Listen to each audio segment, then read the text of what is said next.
Last week I was going through my emails and was asked an extremely interesting question. How would you build functional strength if you only had access to one kettlebell? And this one question sent me on a quest to creating and testing a wide variety of workouts to see if I could replace an entire gym with a single kettlebell. Whether you're looking to train your upper body, your lower body, your core, or get some solid conditioning work in, you can indeed make it happen with this one tool. So stick around to the end of this video and I'll show you step by step how to build serious functional strength and shed body fat with nothing but one kettlebell. Let's get to it. Now, if I finally had access to one kettlebell, I knew that selecting the right weight would be paramount in ensuring I could effectively train each muscle group. And after a little research, I stumbled across an epic hack for a single kettlebell user: adjustable kettlebells.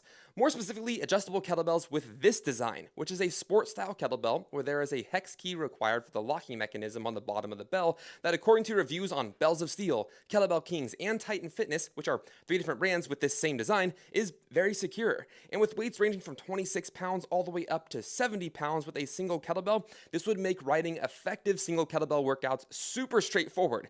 However, I did run into a downside, and that is that the cost of these adjustable kettlebells ranges from $160 to $300 depending on which option you choose. And while that is a great price for the amount of flexibility this bell design gives you, it might not be in the budget for everyone. And there's still another major problem. If we do something like a kettlebell complex where we are smoothly transitioning from a lower body exercise to an upper body exercise, we can't exactly switch the weight of the kettlebell quickly with this hex key design. So it would still be nice if we could select a weight that put us in a happy medium between effective for lower and upper body. So I came up with some more specific parameters for a good old cast iron kettlebell. I decided to choose a weight that I could perform single arm overhead presses with for sets of 6 to 8 reps at a time, because overhead presses tend to be the biggest limiter for most kettlebell users when compared to other lifts like swings or goblet squats.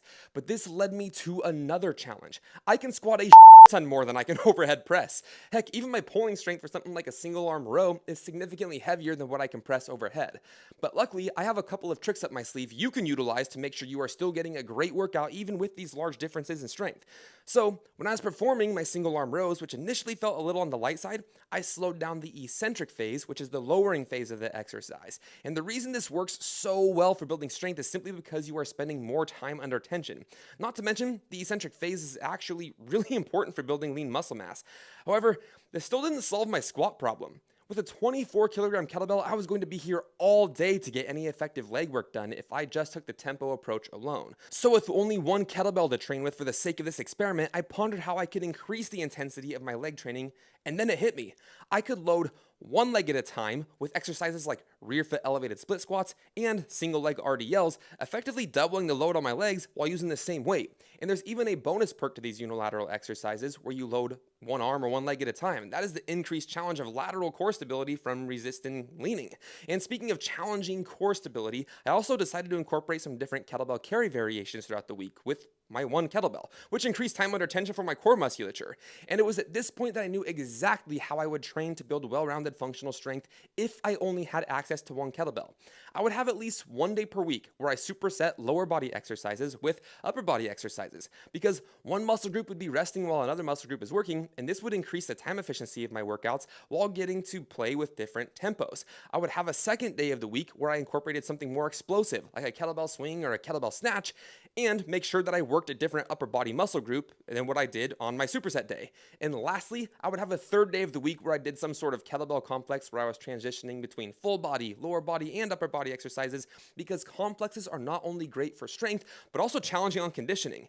And the accessory work to these days would be single arm kettlebell carry variations, as well as some lower body exercises that emphasize loading one leg more than the other while moving side to side to improve my strength in different ranges of motion from multiple angles to become more resistant to injury. Long story short, it is indeed possible to put together an effective training regimen using just one kettlebell if the weight selection is right and you have an understanding of how to adjust tempo and stances. However, there is a downside. You just can't get as strong lifting one kettlebell at a time as you can lifting two. So if you want to see a double kettlebell workout in action that builds functional strength in just 15 minutes, check out this video here, and I will see you on the next one.